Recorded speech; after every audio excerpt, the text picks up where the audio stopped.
Bonjour chers frères et sœurs de l'AECM, Alliance des Églises chrétiennes et missionnaires de France.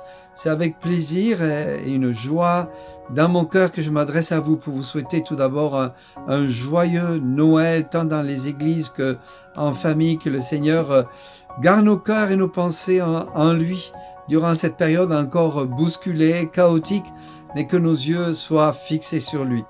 Ça me fait penser au verset du psaume 123, le premier verset, qui dit « Je lève les yeux vers l'Éternel qui siège dans les cieux ».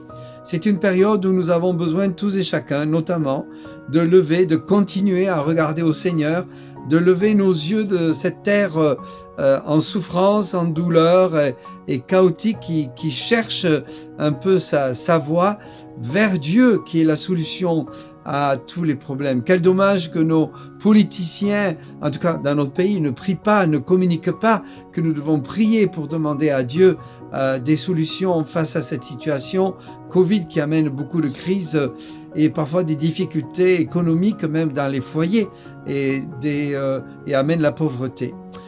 Regardons à lui, je lève mes yeux vers le Seigneur.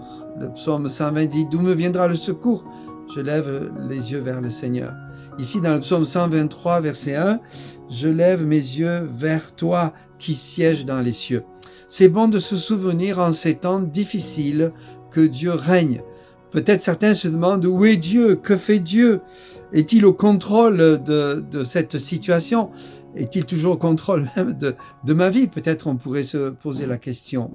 Une réponse à cela, c'est que Dieu ne change pas, il est immuable et dans sa souveraineté, il reste celui qui règne.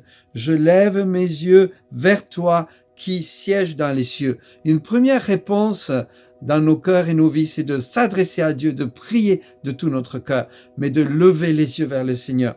Mon épouse et moi, parfois, nous nous promenons le soir et nous habitons la campagne, nous regardons le ciel, le firmament des étoiles, et là on est obligé de lever les yeux, de regarder au Créateur des cieux et de la terre, en pensant qu'il est là, qu'il règne, qu'il est tout puissant et qu'il est omniprésent. Oui, Dieu reste souverain, il est celui qui est omnipotent, omniprésent, qui contrôle toutes choses dans nos vies. Récemment, alors que je suis en train de suivre un stagiaire dans notre église, nous avons décidé de surligner dans la Bible tous les versets bibliques concernant un même sujet. Et le stagiaire, qui s'appelle Johnny, a décidé de surligner tous les passages qui parlent au sujet de la souveraineté de Dieu. Et donc on a fait une petite recherche ensemble, savoir, mais qu'est-ce que finalement la souveraineté de Dieu? Je pense tout d'abord à deux versets bibliques qui soulignent le fait que Dieu règne au-dessus de toutes choses.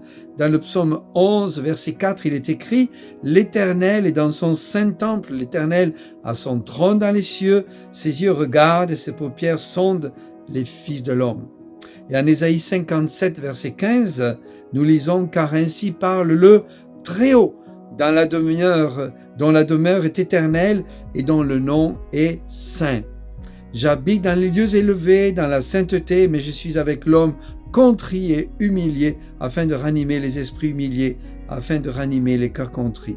Oui, Jésus, notre bon berger, est celui qui est maître et au contrôle.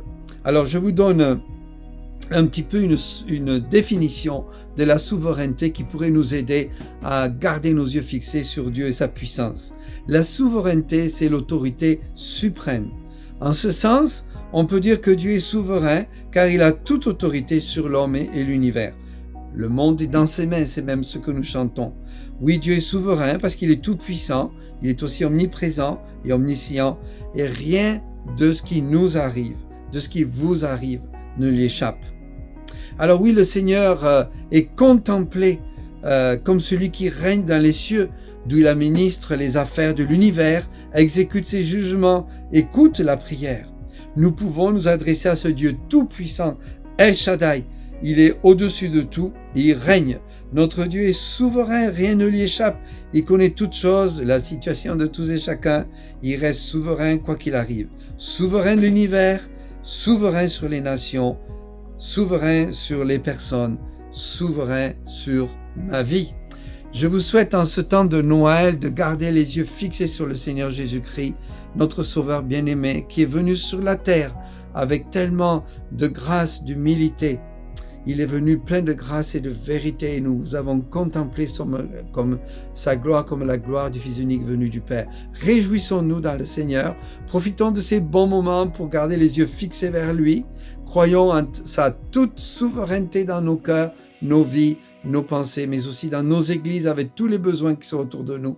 Et profitons de ces fêtes de Noël pour être ce que Dieu nous déclare que nous sommes, le sel à terre, la lumière du monde, le sel qui donne le goût aux autres de goûter ce que nous vivons, la paix de Dieu, le fruit de l'esprit dans nos vies, l'amour, la paix, la joie, la bénignité, la tempérance, la douceur, mais aussi d'être la lumière, de révéler aux hommes la lumière de Dieu, de rendre visible ce Dieu invisible par nos vies qui vont le glorifier. Je vous invite à un petit moment de prière si vous me permettez. Merci. Notre Père Céleste, merci de bénir notre union d'église. Merci de la famille que nous formons avec des nationalités venant de tellement de continents différents, de pays différents. Mais nous te bénissons de nous avoir unis dans le beau nom de Jésus-Christ. Merci pour Jésus qui est venu sur cette terre, apporter la paix, mourir sur la croix pour nous donner la vie, le pardon de nos péchés. Seigneur, nous te rendons grâce. Oui, nous levons les yeux vers toi, qui es souverain et plein de bonté envers chacun de nous. Joyeux Noël à chacun. Que Dieu vous bénisse abondamment.